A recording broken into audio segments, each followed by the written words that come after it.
என்ன வெங்காய சட்னி ஒரு பட்டாசு வாசனை வர மாதிரி இருக்குதா? அது ஒண்ணும் இல்ல, இன்னைக்கு கடையில வெங்காயம் கிடைக்கலையா, விலை வேற அதிகம் வேற சொல்லிட்டானா.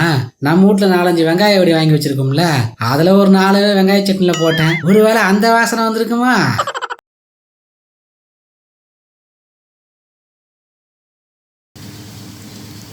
எங்க வச்சேன் 2 வீலர் சாவிய? ஏய், என்ன ரொம்ப நேரமா தேடிட்டு இருக்குதா?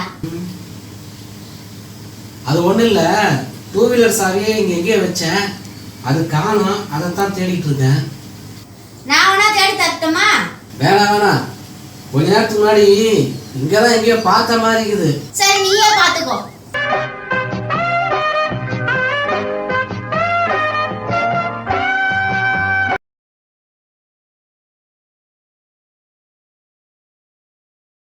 தேங்காய் அரைக்கிறதுக்கு மிக்ஸி இல்லாம போயிடுச்சு, என்ன பண்ணுறது?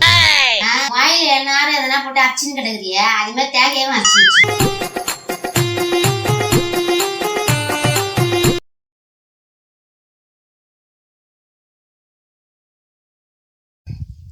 என்னன்னு தெரியல, நேத்துல இருந்து தலை ஒரே பாரமாகுது. தலை பாரமாகுதா? ஏன்? ஒருவேளை நேற்று ரேஷன் கடையிலேருந்து ஒரு 15 கிலோ அரிசி வாங்கி தலையில் வச்சு எடுத்துன்னு வந்தல்ல, அதனால உனக்கு தலை பாரமாகிற மாதிரி தெரியுதுன்னு நினைக்கிறேன். நீ என்ன பண்ணுற, கொஞ்சம் ரெஸ்ட் எடு, சரியா போயிடும். இது ரேஷன் கடையிலேருந்து அரிசி முட்டி தூக்குறதுனால பாரமாகுதா? தலையில் வேர்வை சேர்ந்துக்குது, அதான் பாரமாகுதுன்னு சொல்ல வந்தேன். உங்ககிட்ட சொன்னால் எடாகூடமாக பேசத்தே வேலையாகுது. தலை பாரமாகுதோ இல்லையோ, நீயே ஒரு பாரமாகுற எனக்கு.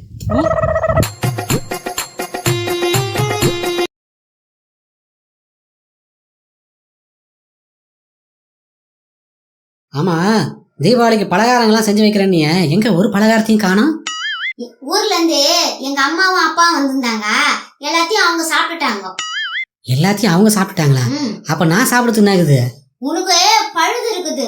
பால் பாயாசமும் வடையும் கூட கிடைச்சிடும், ஆனா பழைய சோறு கிடைக்காது.